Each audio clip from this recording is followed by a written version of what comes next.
मेरे पति के देहांत के बाद मैं अपने एकलौते बेटे के यहाँ रहती थी। मेरी बहू का एक अलग ही रूप मुझे देखने मिला, साथ ही बेटे का भी।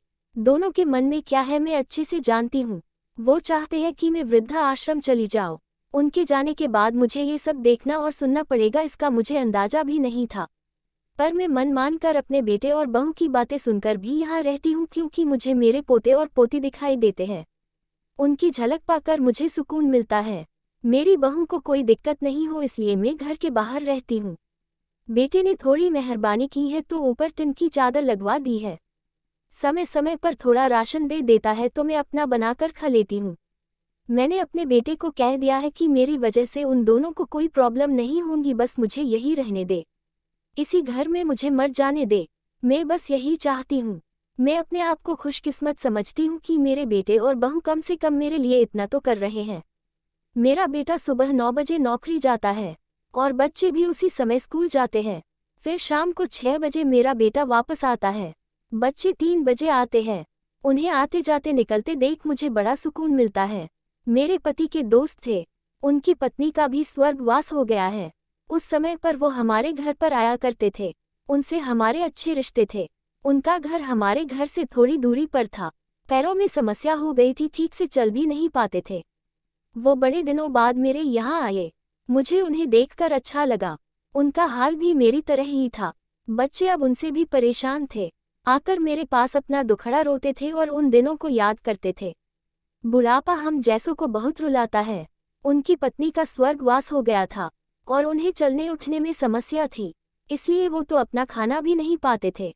मेरे पास आए तो मैं समझ गई कि यह इतनी मुसीबत में चलकर पुराने दोस्तों के यहाँ चाय और खाने की चाह में ही जाते होंगे। उनकी भी अपनी मजबूरी थी।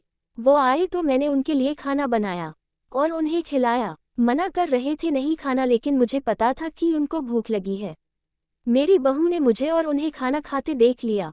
वो कुछ भी ना बोली। ऐसे ही वो यहाँ 2-3 बार आए। जब भी वो आते मैं उन्हें खाना खिलाती। फिर उनके जाने के बाद जब मेरा बेटा आया तो बहू कहती है कि तुम्हारी माँ कितनी बेशर्म है, पता नहीं किस किस को आजकल बुलाकर खाना खिला रही है। बड़ी मुश्किल से कमाया जाता है और ये लुटाने में लगी। इनका राशन बंद करो, कुछ दिन भूखी रहेगी तो अक्ल ठिकाने आएगी। मैंने कहा कि मैं अपने हिस्से का उन्हें खिलाती हूँ, तुम्हारे पिता के पुराने मित्र है। फिर भी बहू का उल्टा सीधा बोलना शुरू रहा। घर के बाहर रहकर इनको आज़ादी मिल गई है, पता नहीं क्या क्या करती है। बेटा भी बोला कि कुछ दिन भूखा ही रहने दो इन्हें। मुझे मेरे बेटे ने घर के पीछे सीढ़ी के पास ले जाकर बिठा दिया, कहा कि अब यही बैठो। अगले दिन मुझे खाना नहीं मिला। मेरे टिन के उस छोटे से कमरे को बहू ने तोड़ दिया। एक दिन पूरा भूखा रहने के बाद मैंने सोचा कि मैं गलत कर रही हूँ। मुझे अब अपने बेटे के यहाँ नहीं रहना चाहिए और शायद गलती भी मेरी ही है। मेरी ही परवरिश में कोई कमी रही है, तभी तो ये परिणाम आया।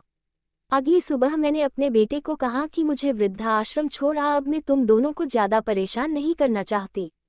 बहू ने कहा कि एक दिन भूखी रही तो अक्ल ठिकाने आ गई ना। बेटे के चेहरे पर भी अजीब सी खुशी थी, जल्दी से तैयार हो गया मुझे छोड़ने के लिए। बहू कह रही थी कि आज की छुट्टी ले लो, यही आसपास मत छोड़ आना, कहीं 3 दिन में वापस आ जाए। मैंने अपनी बहू से कहा कि बेटी चिंता मत कर, मैं अब नहीं आऊंगी। मैंने अपने पोता पोती को गले लगाया। मुझे पता था कि अब मिलना नहीं हो पाएगा। बेटी को भी चाहती थी कि एक बार जी भर के गले लगा लूं, लेकिन वो बोला चलो जल्दी करो। मैंने बहू को कहा कि बेटी अपना ध्यान रखना। मेरा बेटा मुझे छोड़ आया। वहां आकर मैंने देखा कि मेरी तरह कई है। थोड़े दिन उदास रहते हैं, फिर सच को स्वीकार कर लेते हैं। मैं अब यहाँ खुश हूँ, कुछ काम भी करती हूँ।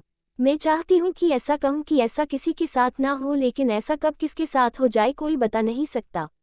लेकिन माँ बाप को ऐसे समय के लिए भी तैयार रहना चाहिए।